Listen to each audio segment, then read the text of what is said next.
صلی اللہ تعالی وسلم کی خصوصی نظر سے قرآن پاک کو حفظ کرنے کی سعادت حاصل کی ہے. دعا فرمائیں اللہ تعالیٰ ان کو اس پر عمل کرنے کی توفیق بھی عطا فرمائے, آمین اس کو سدا یاد رکھنے کی توفیق بھی عطا فرمائے, آمین اور والدین کے لیے ذریعہ نجات کا سبب بھی بنائے. آمین آمین.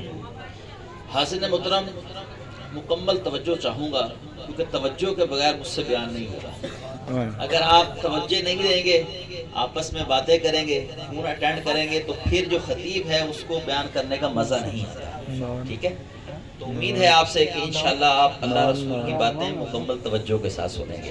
اور ویسے بھی حدیث پاک میں ہے ذکر الصالحین تنزل الرحمہ, کہ جس جگہ پر اللہ کے نیک بندوں کا ذکر ہوتا ہے وہاں پر اللہ کی رحمتوں کا نزول ہوتا ہے. سبحان اور اللہ. بخاری شریف میں ہے کہ اللہ تعالیٰ کے بہت سارے ملائکہ ایسے ہیں کہ جو زمین پر سیر و تفریح کرتے ہیں, لیکن جہاں پر وہ دیکھتے ہیں کہ اللہ کا ذکر ہو رہا ہے تو وہاں پر وہ آ کر تشریف فرما ہو جاتے ہیں اور دیگر فرشتوں کو صدائیں دیتے ہیں, آوازیں لگاتے ہیں کہ آجو ہمیں اپنی منزل مقصود مل گئی ہے. سبحان وہ بھی اللہ. وہاں پر آ کر بیٹھ جاتے ہیں. الحمدللہ ہماری خوش نصیبی ہے کہ ہم اللہ رسول کا ذکر سجائے یہاں پر بیٹھے ہیں. اللہ تعالی ہمارا یہاں پر آنا, مل بیٹھ کر اللہ رسول کا ذکر کرنا اپنی بارگاہ میں قبول فرمائے, ہمارے لیے ذریعہ نجات بنائے. آمین. حدیث پاک میں حضور نبی کریم صلی اللہ تعالی علیہ وسلم نے ارشاد فرمایا, امام بہقی نے شعب الایمان کے اندر اس حدیث پاک کو روایت کیا. آپ فرماتے ہیں کہ حضور نبی کریم صلی اللہ تعالی وسلم نے ارشاد فرمایا کہ اللہ تعالیٰ نے اس کائنات میں 3 چیزوں کو پیدا فرمایا اور ان کو سماعت کی طاقت اس قدر زیادہ عطا فرمائی کہ اگر ایک انسان اتنی آواز میں کلام کرے یا گفتگو کرے کہ جس کو صرف وہ خود سماعت کر سکے, کوئی اور نہ کر سکے, لیکن وہ 3 چیزیں اس کو سماعت کر لیتی ہیں. وہ 3 چیزیں ہیں کون سی سنیے. سب سے پہلے نمبر پر ہے جنت. نبی کریم صلی اللہ علیہ وسلم نے ارشاد فرمایا کہ جنت اللہ تعالیٰ نے ایک ایسی چیز بنائی ہے کہ اللہ تعالیٰ کا کوئی بھی بندہ اللہ کی بارگاہ میں یہ دعا کرتا ہے نا, مالک مجھے جنت عطا فرما, تو جنت اس کی آواز کو سن لیتی ہے اور اللہ کی بارگاہ میں عرض کرتے ہیں مالک اس کو جنت عطا فرما. اور فرمایا کہ دوسری جو چیز ہے وہ ہے جہنم. اگر ایک بندہ اللہ کی بارگاہ میں یہ دعا کرتا ہے, مالک میں تیرا عذاب نہیں سہ سکتا, میرا نازک بدن میں کہاں آگ سہ سکتا ہوں, تو نارے جہنم سے مجھے آزادی کا پروانہ عطا فرما دے, تو جہنم اس کی یہ صدا کو سن لیتا ہے. یہ سن کر وہ اللہ کی بارگاہ میں عرض کرتا ہے مالک اپنے اس بندے کو, اپنے اس لاڈلے بندے کو مجھ سے نجات عطا فرما. تیسری جو چیز ہے, نبی کریم صلی اللہ تعالیٰ علیہ وسلم نے ارشاد فرمایا کہ اللہ تعالیٰ نے میری قبر مبارک پر, میری قبر مبارک پر, اس سے پہلے میں اگر ایک اور حدیث بیان کر دوں تو اس کا پس منظر واضح ہو جائے گا. وہ کیا ہے؟ حدیث پاک میں صحابہ موجود تھے, نبی کریم صلی اللہ علیہ وسلم درود پاک کے فضائل کے حوالے سے گفتگو فرما رہے تھے, تو صحابہ کے دل میں خیال آیا. خیال تو آ جاتا ہے, ہر بندے کو آ جاتا ہے, خیال پہ تو کسی کا زور نہیں ہوتا. تو خیال آیا ابھی تو آپ ہمارے سامنے ہیں, جب آپ اس دار فانی سے پردہ فرما جائیں گے تو پھر درود و سلام کا کیا معاملہ ہوگا. یہ صحابہ کے ذہن میں سوال آیا, یہ ہمارے لیے تھا, ہماری تربیت کے لیے تھا.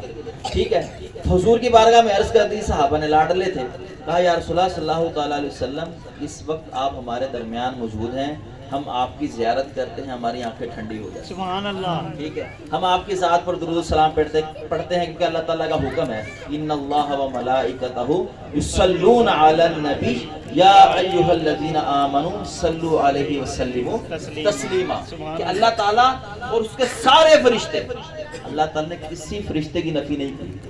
اب فرشتوں کی تعداد پتہ کتنی ہے؟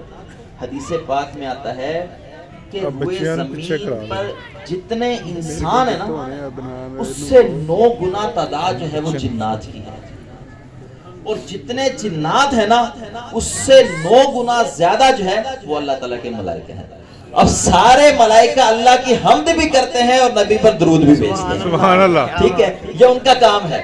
تو صحابہ نے عرض کیا یا رسول اللہ صلی اللہ علیہ وسلم ابھی تو آپ ہمارے سامنے تشریف فرمائے ہیں, جب آپ اس دار فانی سے پردہ فرما جائیں گے تب آپ پر درود و سلام کا کیا معاملہ ہوگا, ہمارے لیے آسانی فرما دی. ہمارے لیے آسانی فرما دی. ہمارے لیے سوال تھا نا. آج ہمارے ذہن میں بھی سوال آتا ہے کہ یار اگر ہم یہاں سے پکارے تو کیا حضور سنتے ہیں؟ سنیے.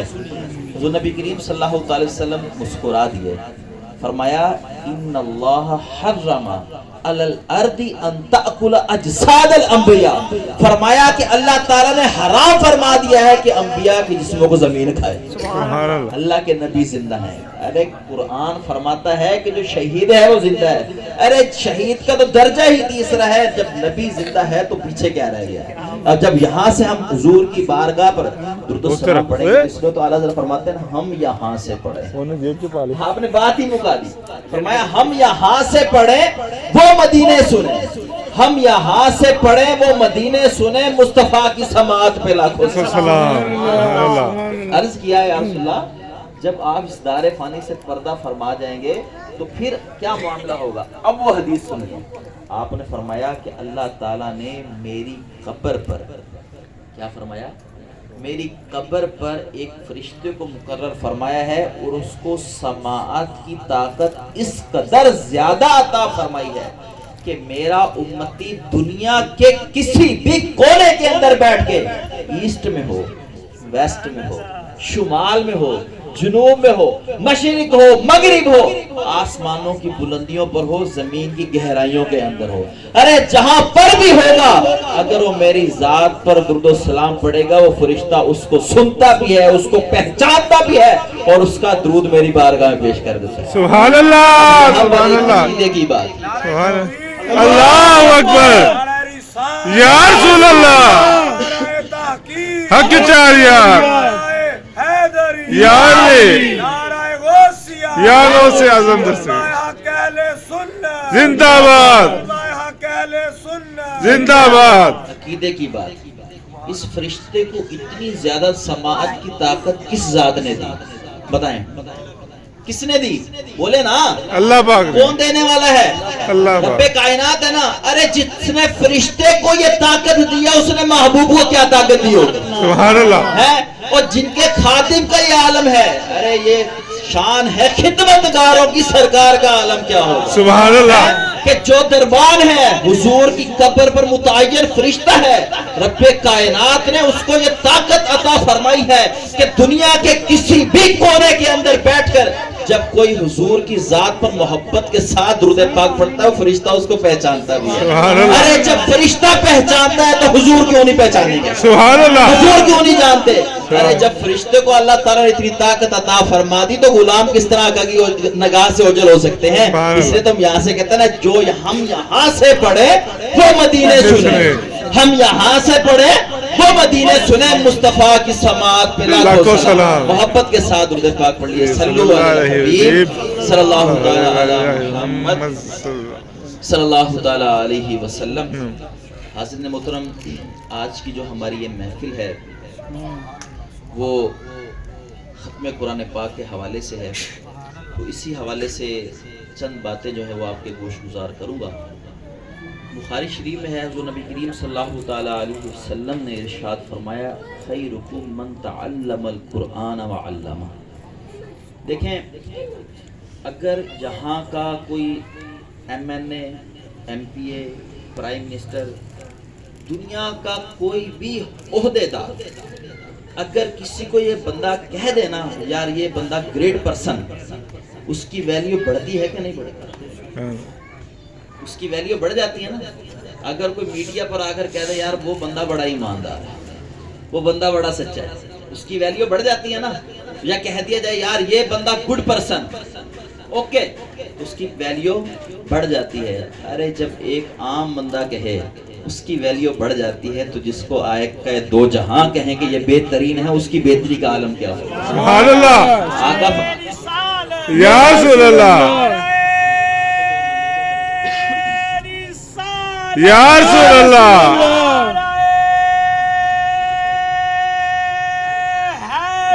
یا علی, یا غوث اعظم, یا غوث اعظم, زندہ باد, زندہ باد. اب سنیے, اب سننے کا مزہ آئے گا حدیث پاک کا.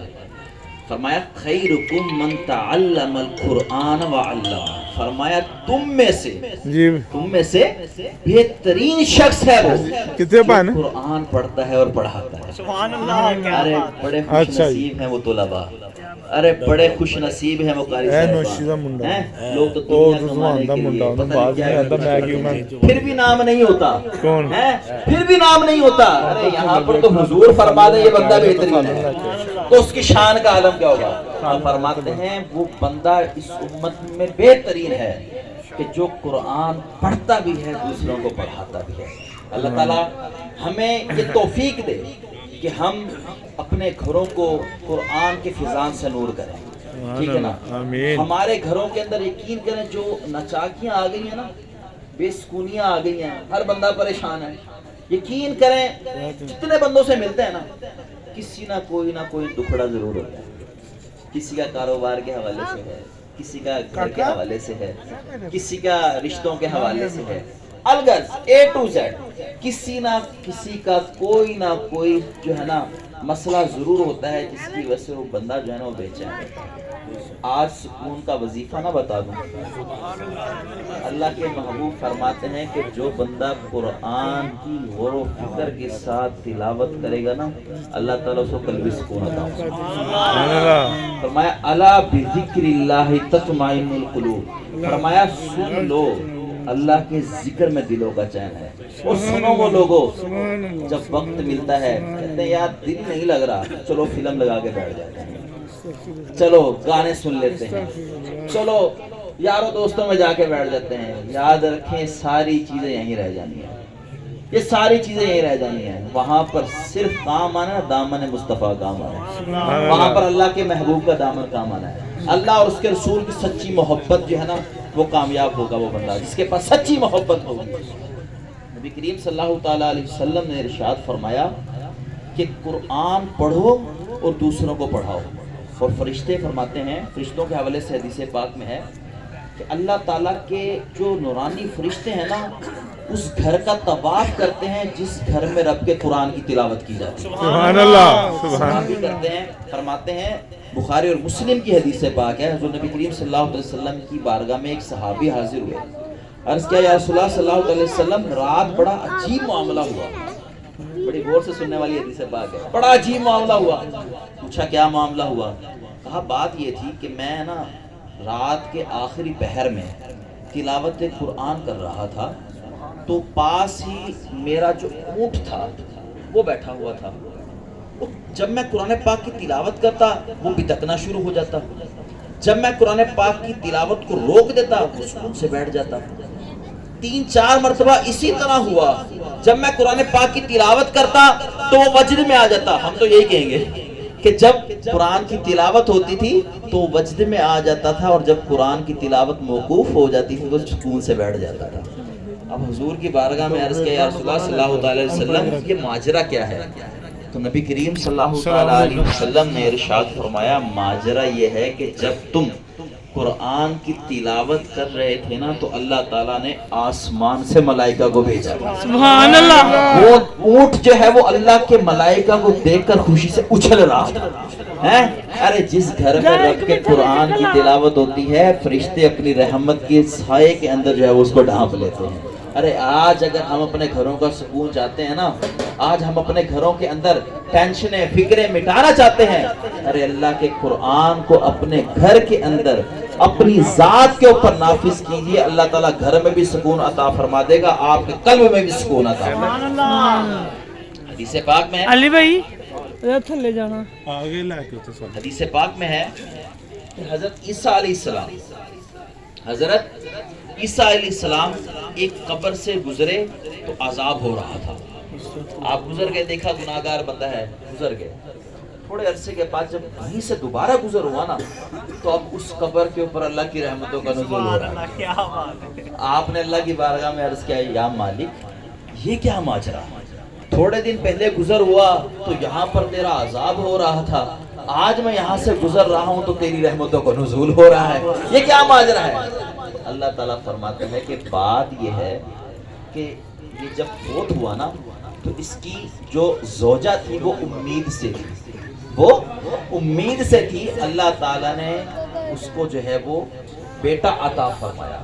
آج اس کا بیٹا پہلے دن جو ہے وہ مدرسے میں گیا اور اس نے جا کر قاری صاحب کے آگے جا کر پڑھا بسم اللہ الرحمن الرحیم، کہ پاک ہے وہ ذات، شروع کرتا ہوں اس کے نام سے، ارے اللہ کے نام سے شروع جو رحمان الرحیم ہے۔ تو میری رحمت کو یہ گوارا ہی نہیں ہوا کہ جس کا بیٹا زمین کے اوپر مجھے رحمان رحیم پکار رہا ہے، قبر کے اندر میں اس کو عذاب دوں، میں نے اس بچے کے صدقے جو ہے وہ اس کے والد کا عذاب ہٹا دیا۔ سبحان اللہ۔ یہ ہوتا ہے۔ اور یاد رکھیں، بچہ یا بچی دنیا میں یا دینی حوالے سے جب بھی ترقی کرتے ہیں اس میں والدین کا رول پلے ضرور ہوتا ہے۔ یہ ہر بچے کو یاد رکھنا چاہیے۔ اگر بچہ حافظ بنا ہے، بچی حافظہ بنی ہے، عالمہ فاضلہ بنی ہے، تو اس میں والدین کا بڑا رول پلے ہوتا ہے، بڑی محنت ہوتی ہے۔ تو اللہ تعالیٰ نے وہ پھر کیوں نہ نوازے۔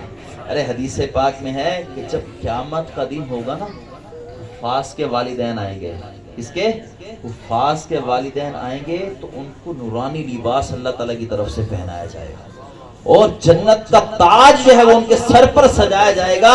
لوگ کہیں گے کیا یہ انبیاء آ گئے، کیا یہ شہید آ گئے، ارے یہ کون ہے؟ کہا جائے گا یہ کوئی عام نہیں، یہ اس کے والدین ہے جس کو رب نے قرآن کی تلاوت کرنے کی توفیق عطا فرمائی۔ سبحان اللہ۔ یہ وہ ہے جو حافظ قرآن کے والدین ہیں۔ ارے جب ایک والدین کا یہ مقام ہے تو خود حافظ قرآن کا مقام کیا ہوگا؟ سبحان اللہ۔ حدیث پاک میں آتا ہے، کنز العمال کی حدیث پاک ہے، حضور نبی کریم صلی اللہ علیہ وسلم نے ارشاد فرمایا، جب قرآن سے محبت کرنے والا، قرآن سے سچی محبت کرنے والا، روزانہ کھول کر اس کو چوم کر آنکھوں سے لگانے والا، اس کی تلاوت کرنے والا، اس کو یاد رکھنے والا، یاد کرنے والا، جب اس دار فانی سے پردہ کر کے قبر کے اندر جاتا ہے نا، تو اللہ تعالیٰ اس کو زمین کو حکم دیتا ہے، اس قبر کو یہ حکم ملتا ہے کہ تم نے اس کے جسم کو نہیں کھانا۔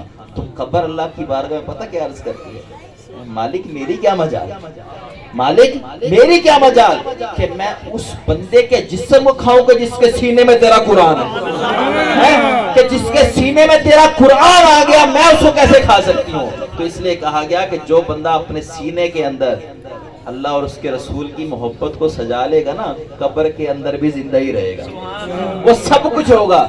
دنیا والے کے لیے ایک انسان مر جاتا ہے، لیکن حقیقتاً انسان مرتا نہیں ہے، یہ ذہن میں رکھیں۔ ہم جتنے بھی یہاں پر بیٹھے ہیں نا، ہم عالم ارواح سے آ رہے ہیں۔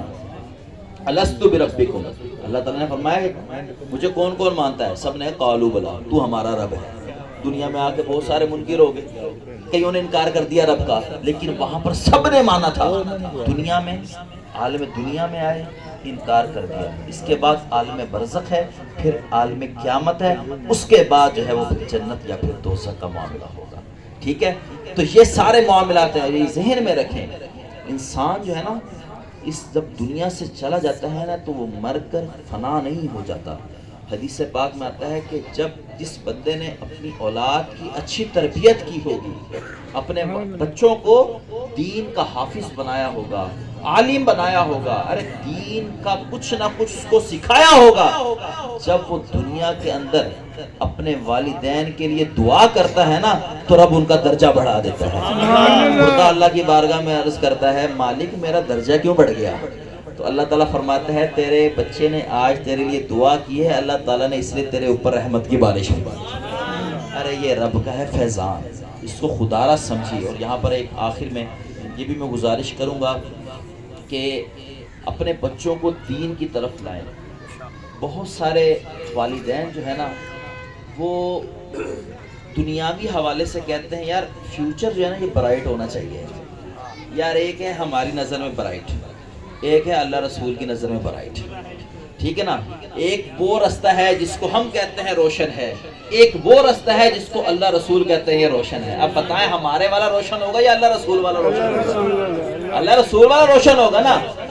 اپنے بچوں کو خدا را اگر چاہتے ہیں نا کہ والدین کا ادب و احترام کریں، آپ کا رشتہ داروں کے اندر ایک مقام پہ رکھیں آپ کو، تو ان کی سچی تربیت کریں، دینی تربیت کریں۔